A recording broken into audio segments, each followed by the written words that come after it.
8 பரலோக பரிகாரங்கள், 8 heavenly remedies. 8 பரிகாரங்கள் ஆதியாகமத்தில் முதல் 2 அதிகாரங்களிலே நாம் பார்க்கிறோம். அதை நியூ ஸ்டார்ட் அப்படின்னு சொல்லலாம், புதிய ஆரம்பம். இந்த உலகத்தை படைத்து புதிதாக இந்த உலகத்தை ஆரம்பித்து வைத்த ஆண்டவர் மனுக்குலத்தை, ஆதாம் ஏவாளை படைத்து புதியதோர் வாழ்க்கையை புதிய ஆரம்பமாக அவர்களுக்கு கொடுத்த தேவன் ஏதேனிலே நியூ ஸ்டார்ட் என்ற ஒரு கொள்கையும் வைத்தார். நியூ ஸ்டார்ட்னு பைபிளில் நேரடியான அந்த வார்த்தை இல்லை, ஆனால் ஆரம்பத்தில், அந்த புதிய ஆரம்பத்தில் ஆண்டவர் அந்த கொள்கையை, ஆரோக்கிய கொள்கைகளை கொடுத்திருக்கிறபடினாலே நாம் அதை நியூ ஸ்டார்ட் என்று சொல்லுகிறோம். பாருங்களேன், NEWSTART ஒவ்வொரு எழுத்தும் ஒரு காரியத்தை குறிக்கிறது. நியூட்ரிஷன், ஊட்டச்சத்தான உணவு, காய்கறிகள், பழங்கள், கொட்டைகள், கீரை வகைகள் நிரம்பிய சைவ உணவு முறையே ஏதேனின் மிகச்சிறந்த உணவு திட்டம். அதான் ஆண்டு கொடுத்தாரு ஆதாமுக்கு ஏவாளுக்கும். என்பவர்களே பாருங்க, அதே 1:23-30. பின்னும் தேவன், இதோ பூமியின் மேல் எங்கும் விதை தரும் சகலவித பூண்டுகளையும் விதை தரும் கனிமரங்களாகிய சகலவித விருட்சங்களையும் உங்களுக்கு கொடுத்தேன். அவைகள் உங்களுக்கு ஆகாரமாயிருக்க கடவுது. பூமியில் உள்ள சகல மிருகஜீவன்களுக்கும் ஆகாயத்தில் உள்ள சகல பறவைகளுக்கும் பூமியின் மேல் ஊரும் பிராணிகள் எல்லாவற்றிற்கும் பசுமையான சகல பூண்டுகளையும் ஆகாரமாக கொடுத்தேன் என்றார். அது அப்படியே ஆயிற்று. ஏதேன் தோட்டத்தில் ஆண்டவர் நான்வெஜ் கொடுக்கல. நான்வெஜ் எப்போ வந்துச்சு அப்படின்னா ஜலப்பிரளயம், அதுக்கு பிறகுதான் ஆண்டு சரி சாப்பிடுங்கன்னு சொன்னார். நீங்கள் படித்து பாருங்க, அதே 9ஆம் அதிகாரம் 4ஆம் வசனத்தை படித்து பாருங்க. ஜலப்பிரளயத்துக்கு அப்புறம் தான் மிருக ஜந்துக்கள், மிருக ஜீவன்களை சாப்பிடுங்கன்னு ஆண்டு சொன்னார்.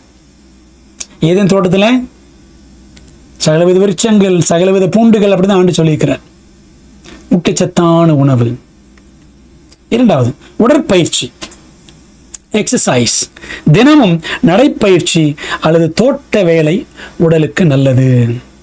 ரொம்ப கடுமையான உடற்பயிற்சி அல்ல, எளிமையான உடற்பயிற்சிகள் போதுமானவை. பாருங்களேன், ஏதேன் தோட்டத்தில் கொடுத்தாராம். அதே 3:8. பகலில் குளிர்ச்சியான வேளையில தோட்டத்தில் உலாவுகிற தேவனாய கர்த்தருடைய சத்தத்தை அவர்கள் கேட்டார்கள். ஆதாம் ஏவாள் தேவனுடைய சத்தத்தை கேட்டார்கள், உலாவினார்கள், தேவனோடு நடந்தார்கள். சரிதானே? 2:15 தேவனாய் கர்த்தர் மனுஷனை ஏதேன் தோட்டத்தில் அழைத்து கொண்டு வந்து அதை பண்படுத்தவும் காக்கவும் வைத்தார். நடைப்பயிற்சி, தோட்ட வேலை. ஏதேன் தோட்டத்தில் ஆண்டு கொடுத்துட்டார். நீங்கள் உடற்பயிற்சியே கிடையாது. எல்லாம் நோய் வந்த பிற்பாடு டாக்டர் நடக்க சொன்னார்னு தான் நடக்கிறோம். ஆனால் பரம தகப்பன் ஏற்கனவே எல்லாம் நமக்கு முன்மாதிரியாக வைத்திருக்கிறார். ஏதேனிலிருந்தே ஆண்டு வச்சிருக்கிறார். 3வது new start. N for nutrition, E for exercise, W for water.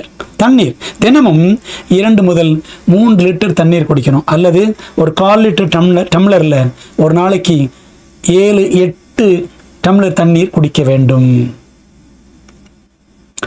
அதே மாதிரி 2:10 தண்ணீரை பற்றி பாருங்க.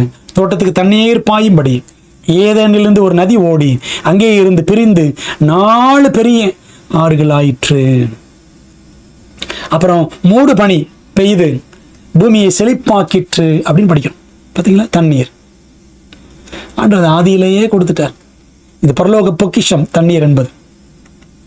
4வது நியூ ஸ்டார்ட்ல 4வது லெட்டர் எஸ் ஃபார் சன்லைட், சூரிய ஒளி.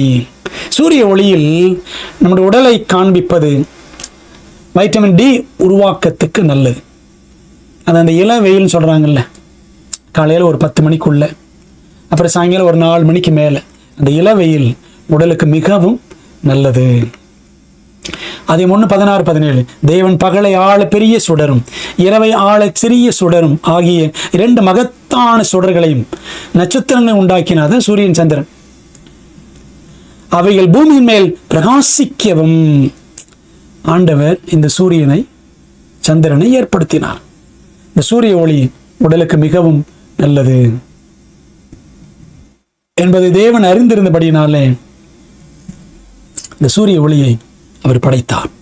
அன்பான தேவ பிள்ளைகளே, அப்போ அந்த சூரிய வெளிச்சத்தில் நம்முடைய உடலை நம்ம காண்பிப்பது மிகவும் நல்லது.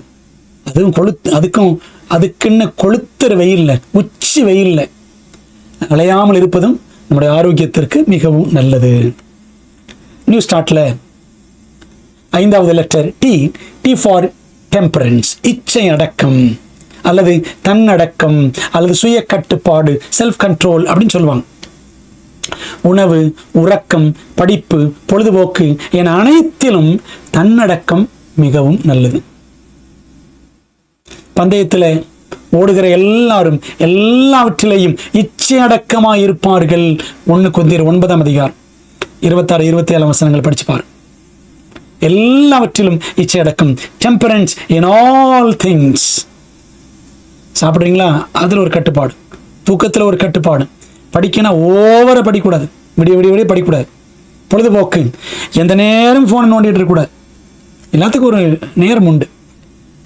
டெம்பரன்ஸ், அளவுக்கு மிஞ்சினால் அமிர்தமும் நஞ்சுன்னு சொல்லுவாங்கள்ல, அதான் இச்சை அடக்கத்துக்கு பொருத்தமான ஒரு பழமொழி.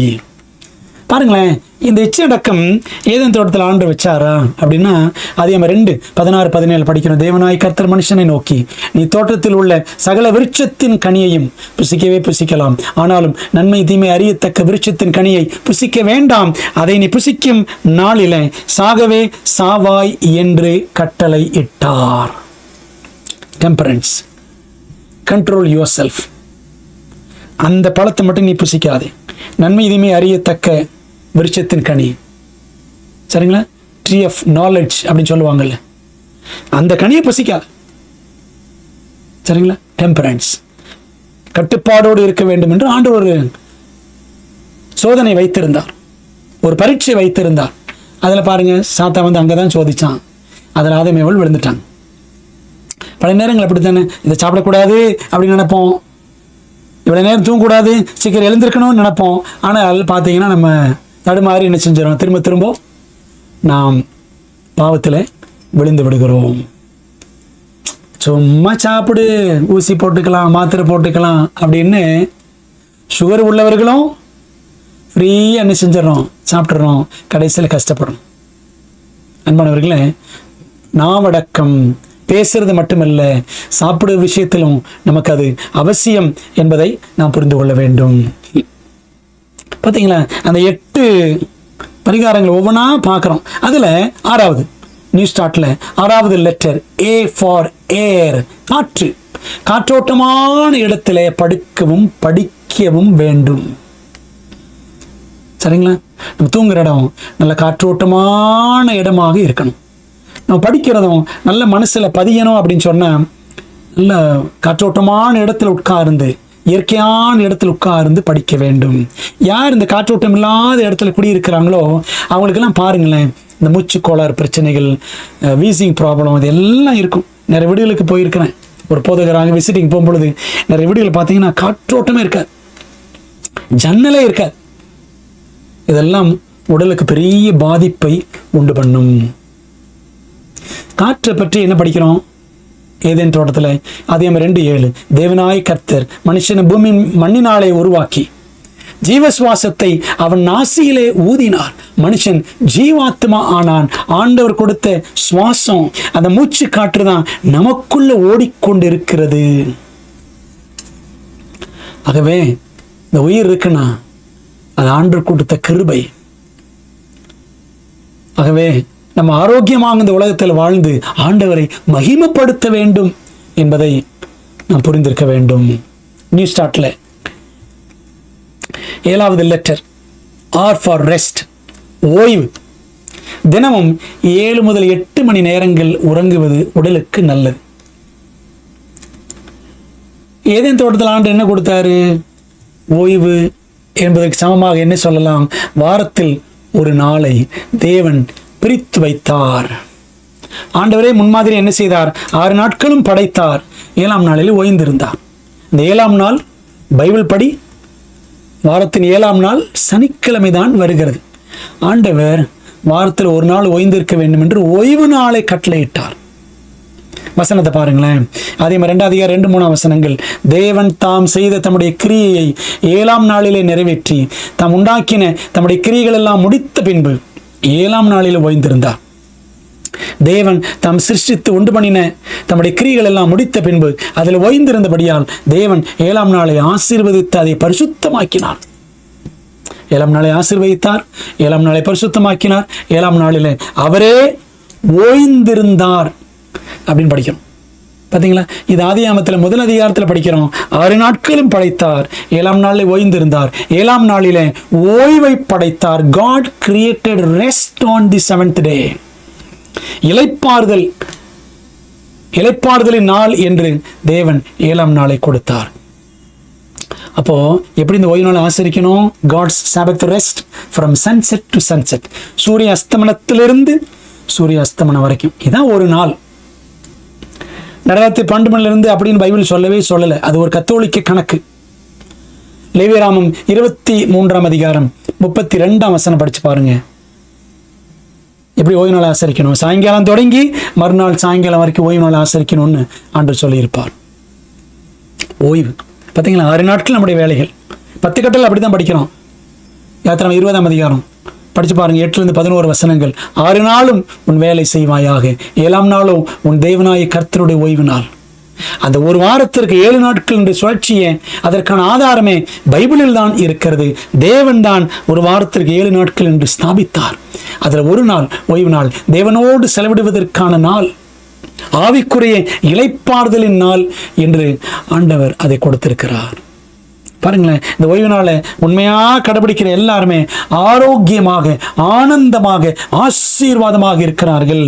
அமெரிக்காவில் லோமா லிண்டா யூனிவர்சிட்டி அங்கே எடுத்த சர்வேல என்ன கண்டுபிடிச்சிருக்கிறாங்க அப்படின்னு சொன்னால், 7th day அட்வென்டிஸ்டுகள் தான் உலகத்தில் இருக்கிற மற்ற மக்களை காட்டிலும் கூடுதலாக ஆண்கள் 7 முதல் 8 வருஷங்கள் கூடுதலாக வாழ்கிறார்கள், பெண்கள் 5 முதல் 6 ஆண்டுகள் கூடுதலாக வாழ்கிறார்கள் என்று கணக்கெடுத்திருக்கிறார்கள். காரணம் என்ன? New start, Bible principles, health principles, பைபிளில் இருக்கிற ஆரோக்கிய விதிகளை பின்பற்றுகிறவர்கள் ஆரோக்கியமாக இருப்பார்கள் என்பதற்கு இது நல்ல உதாரணம். நியூ ஸ்டார்ட்ல 8வது letter T for trust in God, தேவனில் நம்பிக்கை. அன்பானவர்களே, நம்ம என்னதான் ஆரோக்கிய விதிமுறைகளை பின்பற்றினாலும் தேவனே நம்மை படைத்தவர், பராமரிப்பவர் என்று அவர் மேல் நாம் நம்பிக்கை கொள்ள வேண்டும்.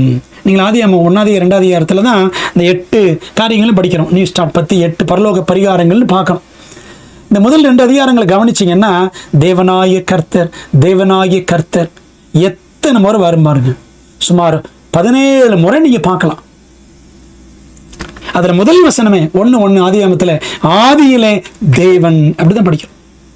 வானத்தை பூமி சிருஷ்டித்தார். அன்பானவர்களே, அந்த தேவன் மீது நாம் உறுதியான பற்றுள்ளவர்களாக, நம்பிக்கை உள்ளவர்களாக நாம் இருக்க வேண்டும். அந்த நம்பிக்கையை தாங்க சாத்தான் வந்து கெடுத்துட்டான். ஆதாம் ஏவாளிடமிருந்து பாவம் உள்ளே நுழைந்தது, எல்லா சாபங்களும் வந்துவிட்டது. அதில் உண்டானது தான் ஆரோக்கிய கேடு, வியாதிகள் எல்லாமே. பிரியமான தேவ பிள்ளைகளே, அதே முதல் 2 அதிகாரங்களை நீங்கள் முழுக்க படித்து பாருங்க. இந்த 2 அதிகாரங்களிலும் தேவனை குறித்து தான் திரும்ப திரும்ப திரும்ப அவருடைய நாமம் சொல்லப்பட்டிருக்கும். 3வது அதிகாரத்தில் தான் சாத்தான் உள்ள வர்றான். அன்பான தேவ பிள்ளைகளே, நாம் தேவனை முற்றிலுமாய் சார்ந்திருக்க வேண்டும். இந்த 8 பரிகாரங்களையும் பின்பற்றினால் நாமும் இந்த உலகத்தில் தேவ கிருபையினால் ஆரோக்கியமாக இருக்க முடியும். அந்த பேழைக்குள்ள இருந்த 8 பேர் காக்கப்பட்டார்கள். இந்த 8 பரிகாரங்களையும் பரலோக பரிகாரங்களையும் பின்பற்றுகிறவர்களும் தேவ கிருபையினால் சுகமாய் சாட்சிகளாய் விளங்க முடியும் என்பதிலே சந்தேகமில்லை.